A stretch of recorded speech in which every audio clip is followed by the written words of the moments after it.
courses. Those classmates are going to be part of your life as you continue to move out into the working world. In my case, one of my graduate school classmates for my master's program was the individual who passed along a job ad to me and encouraged me to apply to a position here at Towson 13 years ago.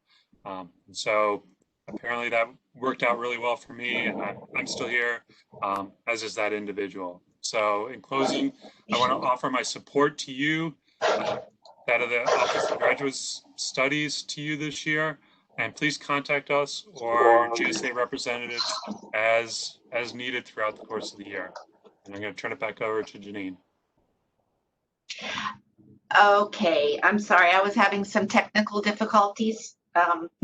So I lost my visual, but I'm going to go ahead and just turn it over to the GSA members to introduce themselves. Jonathan, maybe you can go last because you're going to be talking about the GSA. How does that work? We can go back. We can start with our programs, and then we can start with the GSA. So I'll go first. Okay. Great. Thank you, everyone. Good evening. Thank you for joining us. Thank you, Dr. Omby, for your words of welcome. My name is Jonathan Beckett, Jr. I am currently the GSA rep for the College of Business and Economics, and I'm studying marketing intelligence. I'll go next. Hi, everyone. My name is Sarah Presley. I am the GSA rep for the College of Health Professions, and I am about to be starting my third year in the clinical doctorate for audiology. My name is Becca. I am in the Master's for the Art of Teaching program. Are we talking about what the GSA does a little bit? I thought we were doing that. I was going to leave that up to Jonathan, but maybe he can say a few things and then you guys can pipe in. How does that sound? Okay. Okay. So just for the introductions, I am in the MAT program, so I am the representative for the College of Education in the GSA. Isabel, did you want to introduce yourself, even though you're the new kid on the block?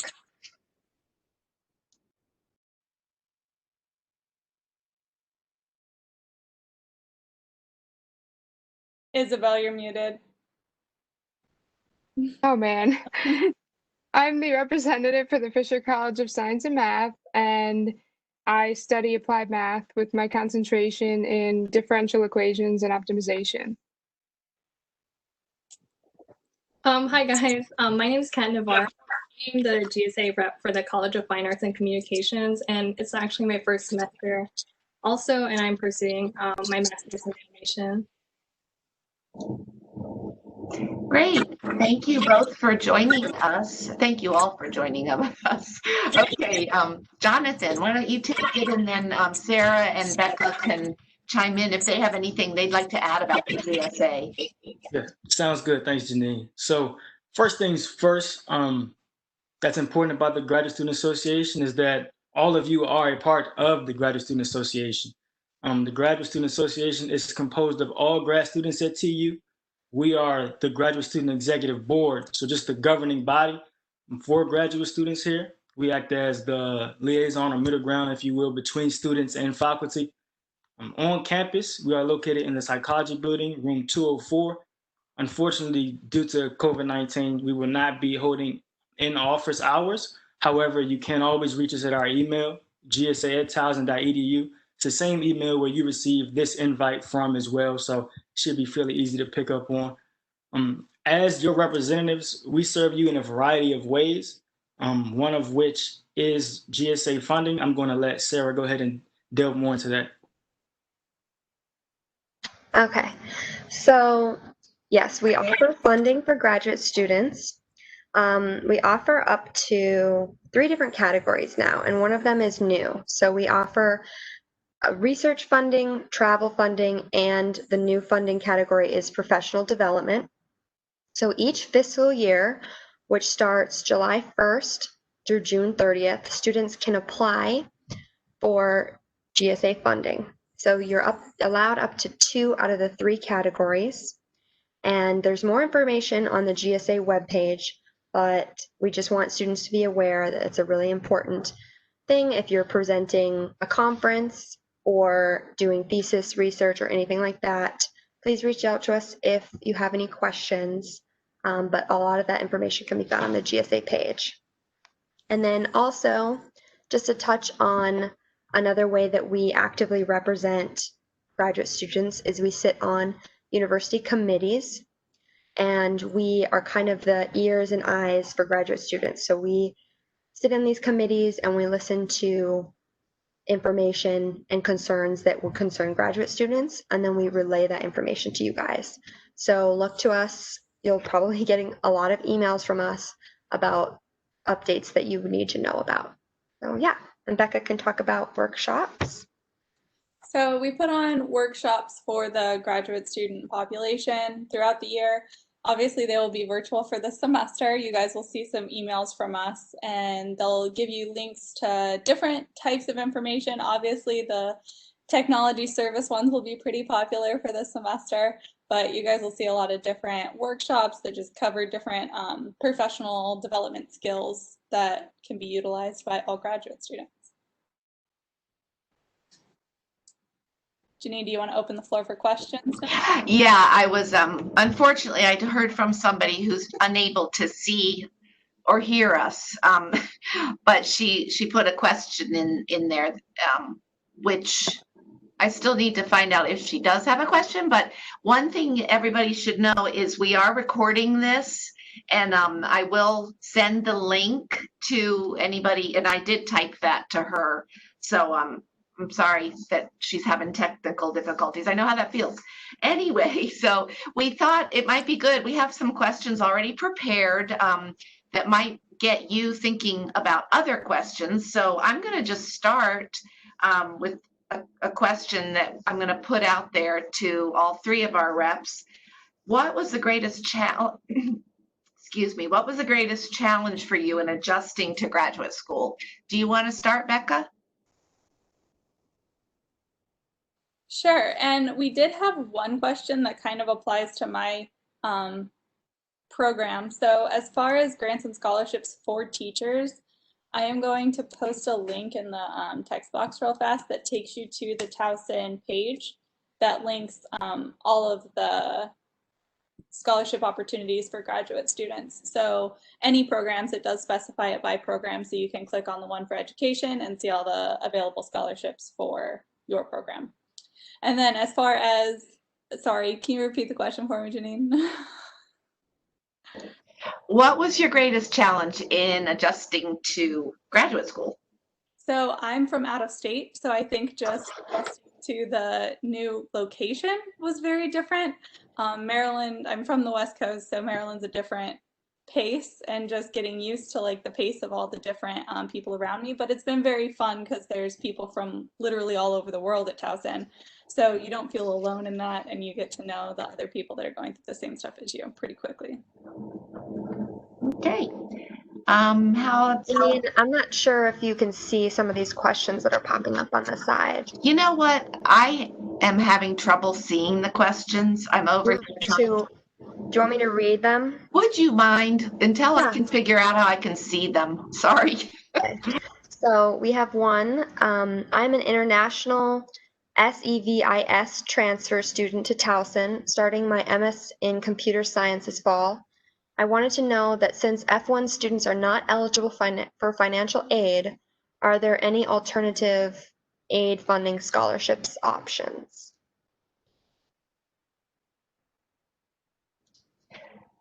That's a question that probably we would need somebody in the financial aid office to help with. We do have a website that's an offshoot of Graduate Studies that addresses the different scholarships that we have. So I could probably send you that link. Unfortunately, I don't really know. I'd like to be able to get the answer for you. So is your name in the question block? Yeah, it says. Do you want to write it down and email it to me later, Sarah? Yeah. So I will check on that and try to get back to you. I know In general, unfortunately, there aren't a lot of scholarships at the graduate level for U.S. citizens, international students. There's just not a lot of that available. So we do encourage students to apply for financial aid, but I know that's not an option for you. The other option, of course, is graduate assistantships. This semester, I'm not sure if there's still openings, but you can check the website or check your Handshake account. Graduate assistantships are great because they do pay full or partial tuition. And as an out-of-state and also international student, that would mean that you would be paying in-state tuition. So I think that could be your best bet, but I will still see if I can find any other information for you. Okay. Okay. Next question. I was just admitted into the master's program for early childhood education. I have yet to be connected to an advisor. Can I register for my classes without meeting an advisor?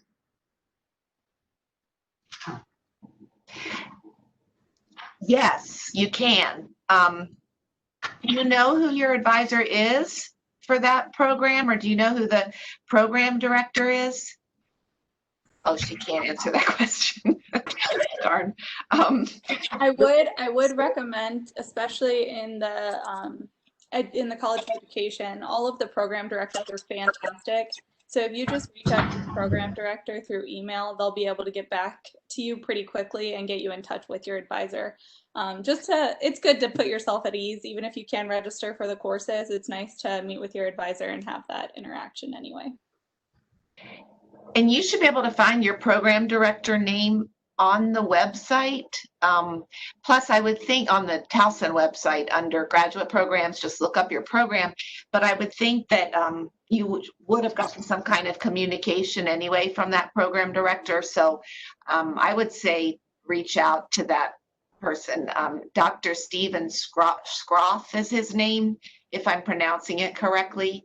So I would give it another try to be sure you're on the right track. Okay. Next question is about parking. So just generally, how is parking after 4 p.m.? And I noticed the Towson Town parking garage does not clearly have delineated parking. Unsure if those of us who have parking permits can park there.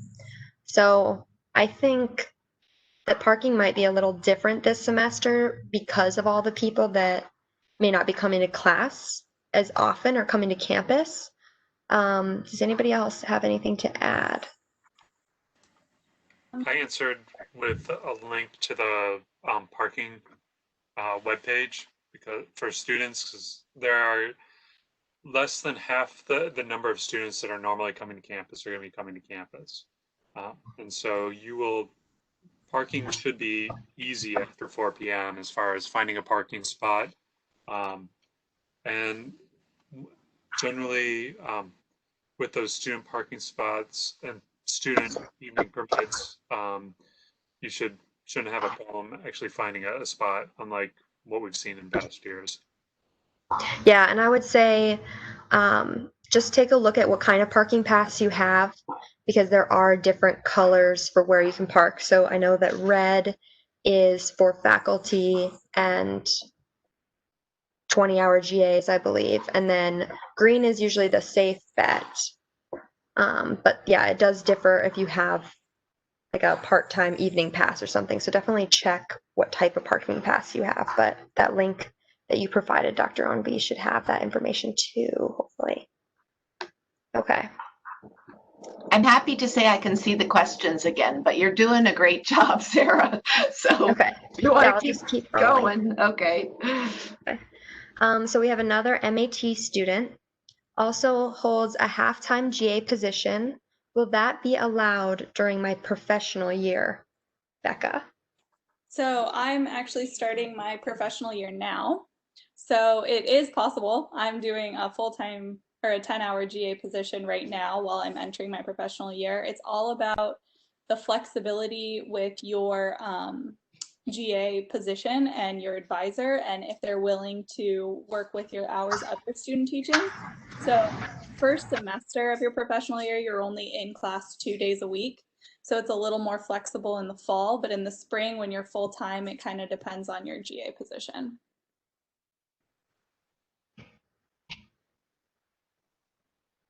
Okay.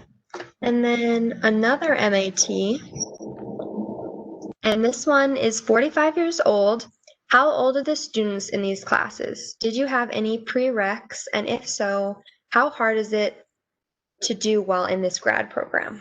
So the age range is very, very wide. We have students in my class that are 21 years old and just graduated from Towson, and then we have people in my class that are in their 50s, and it's more of like a career change for them. So the MAT program is like very diverse age-wise. I did have a lot of prerequisites, so I had a different major than what I'm pursuing my credential in. So you do have to take the prereqs, and if you are in the full-time one-year program, the accelerated program, it's hard to do the prerequisites when you're in it, and they don't allow you to have more than 2 classes before you start that program if you have prerequisites. So if you have a lot of prerequisites, it's probably better to look at the part-time program, and then you can kind of balance it with the lower amount of classes. Okay.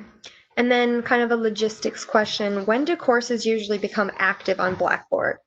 And correct me if I'm wrong, but do individual professors kind of make the course active? Because that's, yeah, people are nodding. Yes. Okay. So it kind of They- depends on the we have professor. control. And that's also true for when the course is over. They have to deactivate it too. So you might see courses that you've already taken and they still pop up on Blackboard, but it's all up to the professors on that. Let's see.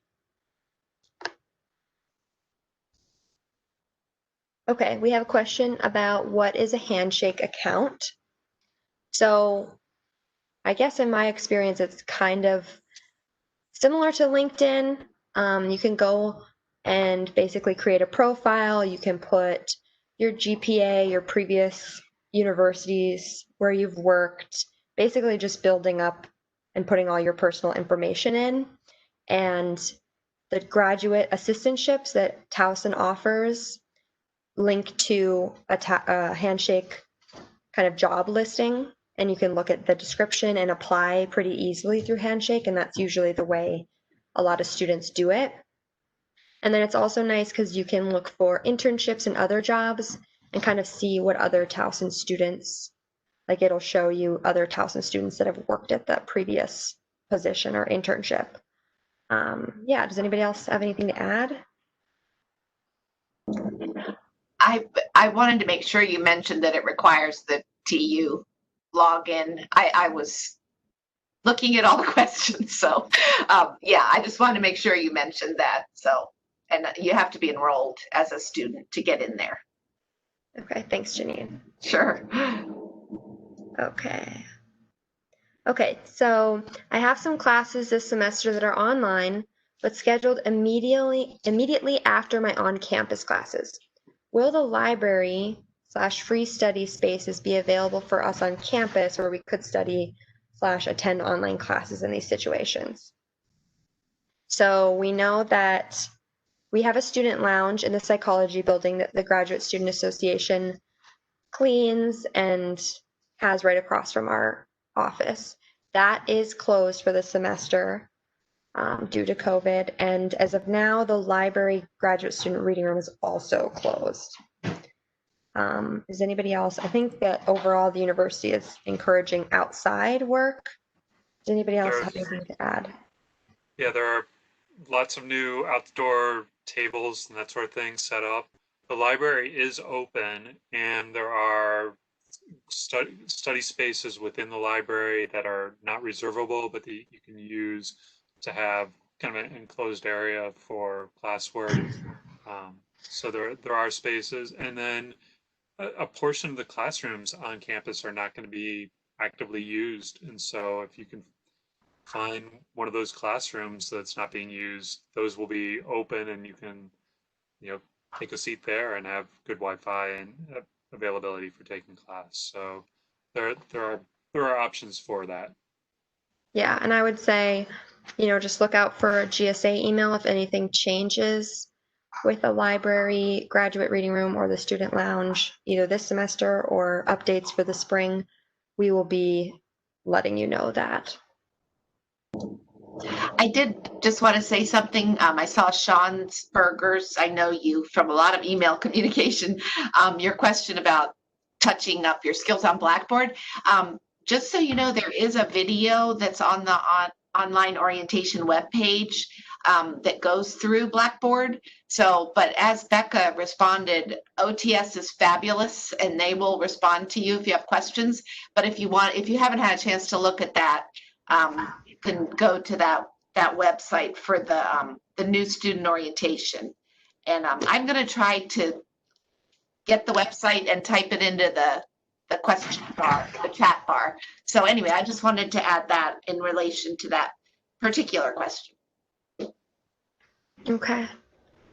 We have another one. I am a first-year grad student for the Professional Writing Master's Program. I wanted to know if there were specific ways that we would be able to connect with students in our same program, similar to the graduate student Facebook account or the Facebook group. I know in the past we've had a bowling night for graduate students to socialize. Obviously, in-person socialization likely won't happen, but the GSA has been discussing the possibility of doing some kind of virtual event for students. Does anyone else have anything to add?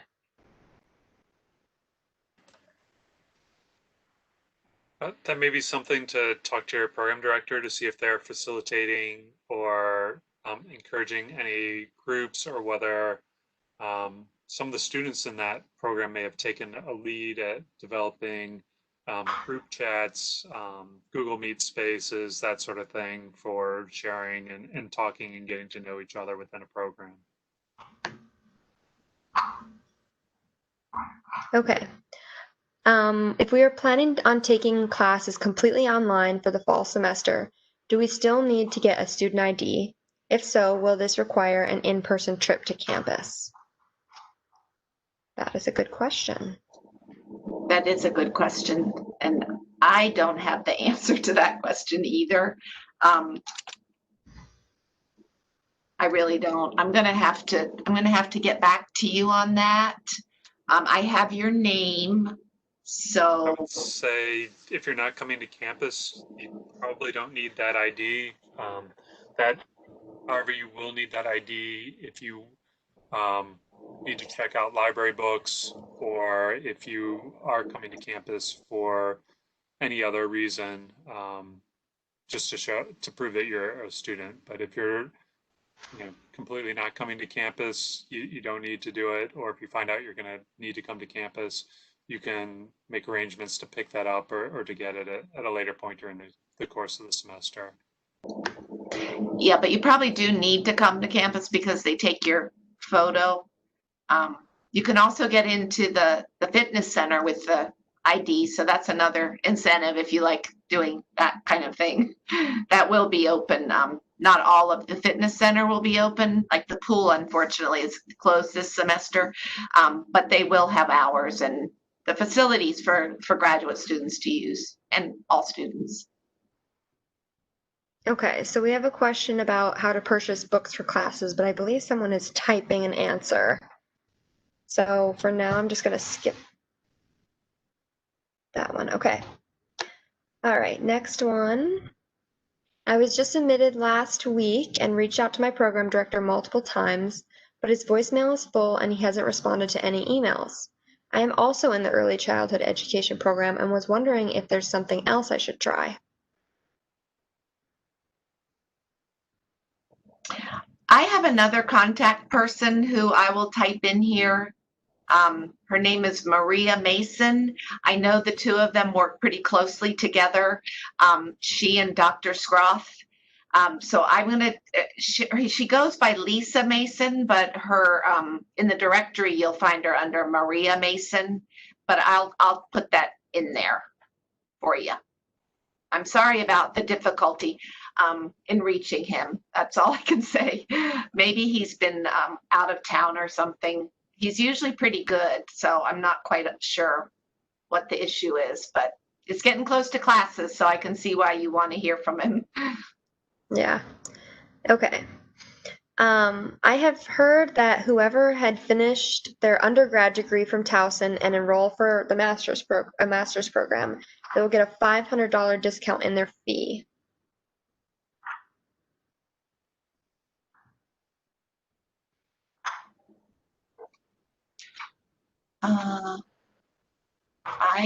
I have not heard about that. Have you heard? Where did you? I mean, is that through a student, or maybe it's a specific to a program, a specific program? What program are you in? The only discount that happens if you have your undergraduate degree from Towson is usually the application fee for the graduate program is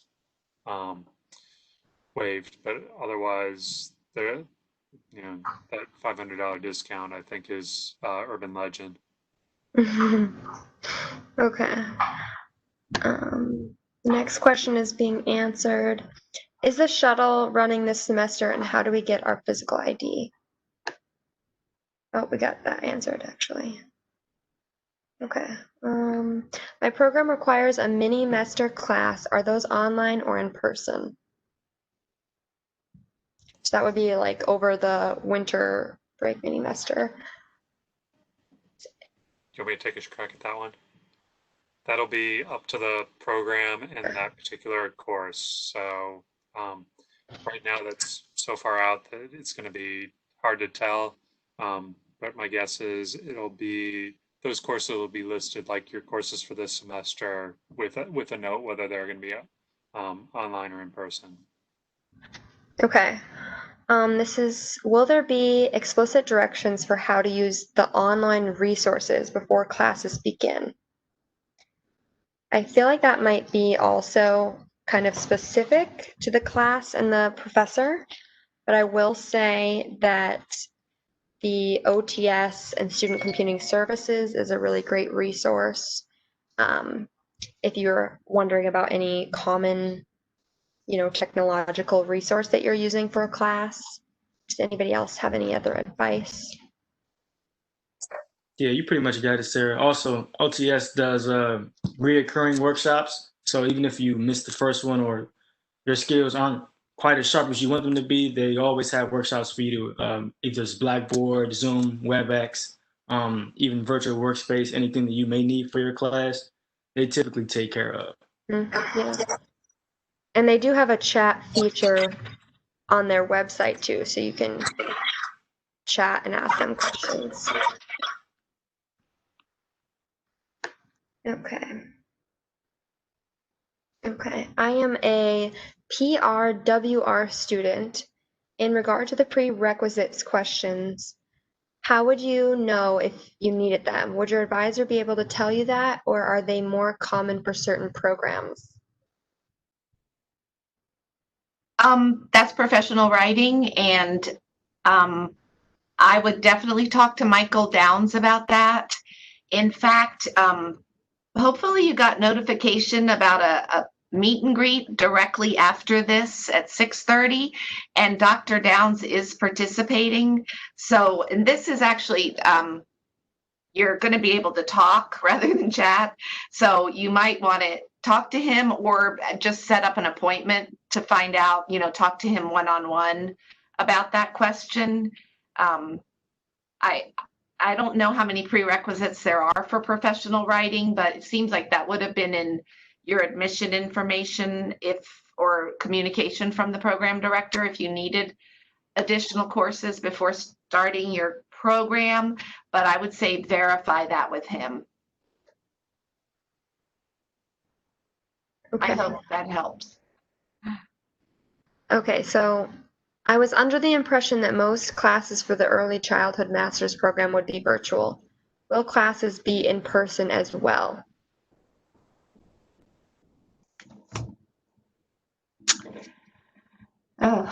I don't know which classes specifically are in person versus which classes are online. I think there's some sort of indicator on the schedule that specifies which ones are in person. Does anybody know by any chance what that would be, as far as, you know, an indicator when you look at the course to see if it's taught in the classroom? No? When you look at the listing in PeopleSoft, or it will say, or in the online catalog, it'll say whether that course is going to be online or in person for the current semester. It's in the notes section for each course. Thank you.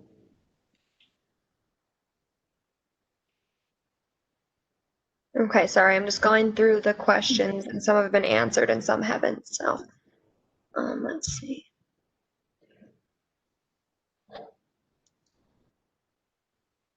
So this question is about how to set up a payment plan if where'd it go? If the due date cannot be, I think the payments are due the 31st. So how to set up a payment plan.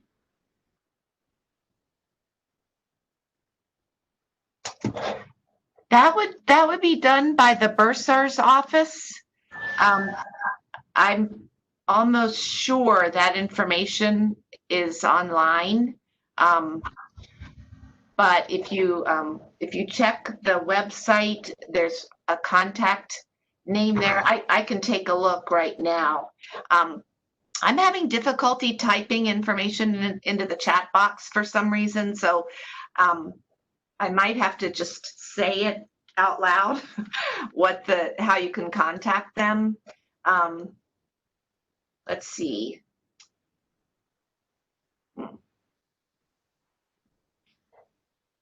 Well, there's a FAQ tuition payment plan that is on the website.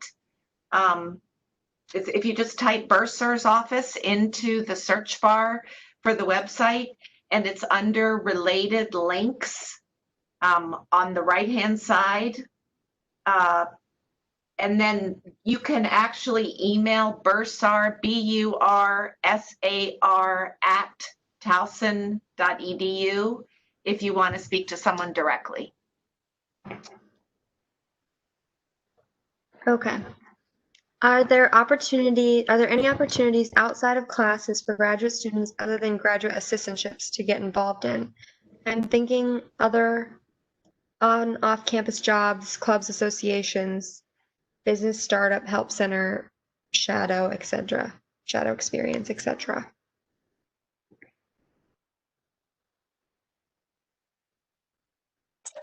So that is also dependent upon your school or program. I know for me, we do have a marketing club. So you can either talk to your program director or maybe a professor can help you get that started, or reach out to one of us via the GSA email or our personal emails as far as clubs and associations and things like that. We do have our Facebook page to just kind of have that community feel while we're on virtually, at least for now. And then I'm not sure about, I guess, internships or business startups. That would be Career Center, kind of the things people were already saying with Handshake and stuff. Okay. Thanks, Jonathan. Next one is, lost it. Do we still need to provide immunization records if not returning to campus and taking just online classes? I'm not sure, but isn't this a requirement for all students? We got a question about that last week and had to refer the student to the health center for the answer. So they may have a different response now because some people are going to be strictly online. So I would suggest that you go on. I'm sorry to keep referring you to the website, but at least you'll find the answers there.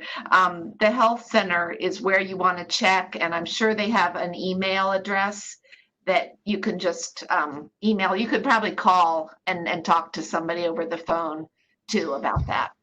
Yeah, I guess also though, if you're planning to return to campus at any point, I assume you will need them, so it might be better to get it done sooner rather than later. But that's just my 2 cents on that. Okay.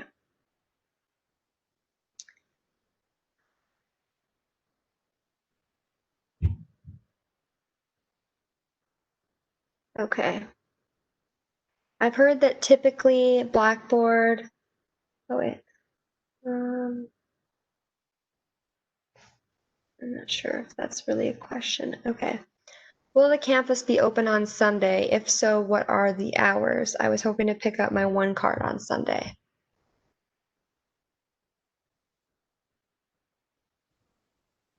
I honestly don't think they will be open on Sunday. Do you have any thoughts on that, Dr. Ownby? I mean, not to put you on the spot, but it's a pretty My quiet guess campus. is probably not, unless there is new student move-in for undergrads occurring on Sunday. But I think most of them actually moved in the first part of this week. Mhm. Yeah, unfortunately, it'll have to be on a weekday. I don't even know if they're open on Saturdays. It's through the business off or the auxiliary services in the student center. So I don't think they're going to be here on the weekend. Okay. So this is the question to the panelists. What/how should I, a new student, prepare for this new semester? Any challenges and advice for a new MS student? Any time management advice for a full-time student who is working full-time, part-time? Thanks. Who wants to start? I can start it out. Time management in any graduate program is obviously a key component of success. I think just finding what works best for you and how you can organize yourself. Calendars are great. I think just finding the organizational system that works for you is like a key component to like maintaining your stress levels and being successful in your program. Yeah, I think adding to Becca, sometimes I think it's just a little bit of trial and error because it takes a little while to find out what works for you. So you might be kind of faking it till you make it. And then once you get settled and kind of find that routine, I think it gets a lot easier. But I think it's definitely overwhelming at first.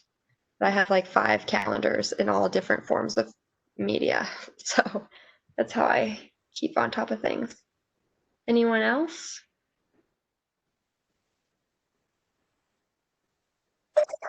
I think you guys got it. I would just say prioritization. I know it's going to be a little easier to blur the lines now that majority of our work will be online. You don't have to physically get up and go anywhere or get moving. So just try to prioritize building that with that time management to overcome, like Sarah was saying, that those initial learning steps. And I think it's important to even if you have to pencil in a certain amount of time for yourself to do something other than school and work and like reset yourself for the next week, whatever that may be. I think it's really important. And I think a lot of students can burn themselves out if they don't take time for themselves. Okay. I'm going to move on. So this question is a little delayed because of the messages, a little bit slowly. But the question about immunizations, this person did receive a message from the health center about requiring up-to-date immunization history and a COVID test, even though my classes would be online for the fall. That's what it was said on that. It sounds like there might be a little bit of mixed communication from the chat I'm seeing as to yes or no.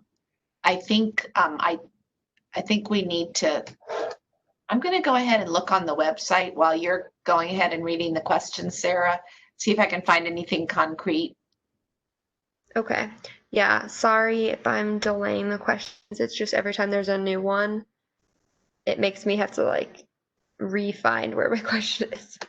So let me see what the next one is.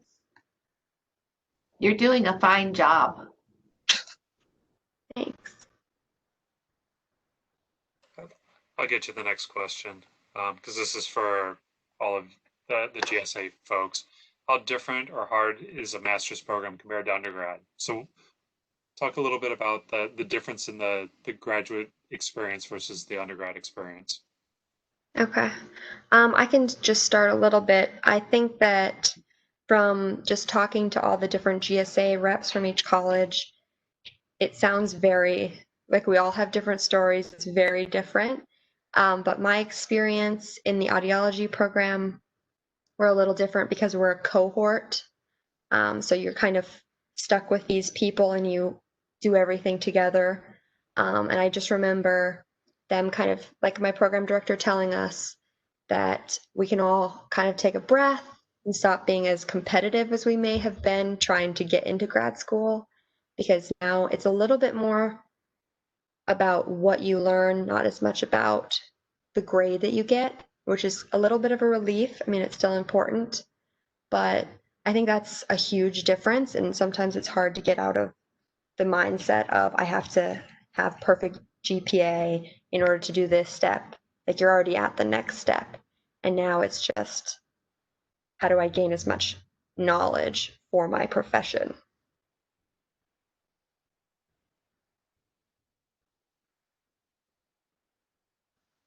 Anyone else? I think the biggest difference for me is I feel a lot more supported in graduate school because it's really focused on your specification, and all the people around you work in the field that you're going into. So you get a ton of support and everyone wants to see you succeed and make it through the program, and you just get a ton of, from your peers to your teachers to your advisors, you get a ton of support and everyone wants you to make it through. And it is more work, it's definitely more time management, and it's definitely a higher level of thinking, but you are just completely supported. You're not in a lecture hall of 120 people, you're with this tiny group of people and everyone has the same goal in mind. So I wouldn't say it's harder, it's just different. It's like a different focus. It's definitely more discipline, but it's also more exciting and specified. Yeah, I think you're more interested in the material because it is closer to what the field that you want to go into. I will say one class I had last semester, I think maybe I had 3 assignments, it was 2 papers and 1 presentation. So like Sarah said, it isn't grade focused, but material focused. Your professors do want you to learn the material because they want you to be as marketable as possible going into your field. So while it is more challenging, it is more rewarding. Anyone else before I move on? No? Okay. I think there's one up above that question. Is there anything unique or specific for part-time students to consider? I'll likely be a part-time student for my entire program since I work full-time. So I was a part-time student in the spring, and I think the biggest thing part-time to full-time is just balance, like making sure the academic side of your life is still held as a priority and making sure you're meeting all the requirements. Even though it is part-time, it can get lost in the shuffle of your full-time job or outside life. It's still a major focus, and sometimes it's hard to balance everything. So just definitely working hard to find that balance from all the aspects of your life. Okay. I'm a first-year graduate student in the Marketing Intelligence program, Jonathan. I was interested in possibly joining the marketing club to find any graduate assistant opportunities and connect with other students in my program. How can I get more info on this? So yeah, that's a great question. Cat Law is actually president or in charge of that club. I'll drop my email in the chat. I'll connect you offline personally to him. Awesome. And then, was there anything else? No. Okay. This one says, I know the term professional year came up. I'm unfamiliar with this term. What is that? And I think that just applies to the MAT program, right, Becca? Yeah, so the professional year in the MAT program is the year that you're placed in a school and you're student teaching for a full academic year. Yeah, I think there's similar type years at the end, but they're kind of called different things within different programs if you have that. I'm just starting in the non-thesis biology track, and I was wondering if it is discouraged to work full-time, especially when a few classes are offered only during the day. Oh, Dr. Ownby, you answered that. Sorry. Okay. Okay, I think that's. Oh wait. I think that's the end. If I'm looking at it. Let's manage to catch up. That was a lot. But good questions. Wow. Yeah, and I'm sorry we didn't have the answers to all of your questions, but I have notes of like resources that we need to provide. So in my follow-up, I can include some of those resources and send that along to you. But I will say that the website does have a lot of information. I did check. Unfortunately, there's no clarification on the health center's policies as far as COVID testing and immunizations. 2 people heard yes, you need it. 1 person heard no. So that definitely needs clarification. So I'll find that out. They approach it on the website as if it's required for everyone. So I don't know if that's purposeful or if they didn't put a caveat in there about COVID. So I'll check into that. Does anybody have other questions? Did we forget? Did we miss anything that you want to type now? Well, I was just going to say too, if there's some specific questions or concerns, feel free to email the GSA, and then we can, each rep that is a part of that college can kind of look at your email individually and help you out. If you didn't get all the questions answered or you had a different, more individualized question, feel free to send those our way. Would you say the website again, or I mean the email address, or type it in since it's not letting me. Yeah. It's just gsa@towson.edu. .edu. So, all right. Well, like Sarah said, these were excellent questions. And Sarah, you got one last question. Oh yeah, I see that. Does health science hold professional accreditations? That is a good question. I'm not sure. Does anyone? You don't know. I don't know. That's another event. Mary Carter's going to be hosting a Q&A. She's the program director directly after this session. So I think that would be a great question for her. I don't know of any specifically, but if they have it, she will be able to let you know for sure. So sorry. It's hard not knowing the answer.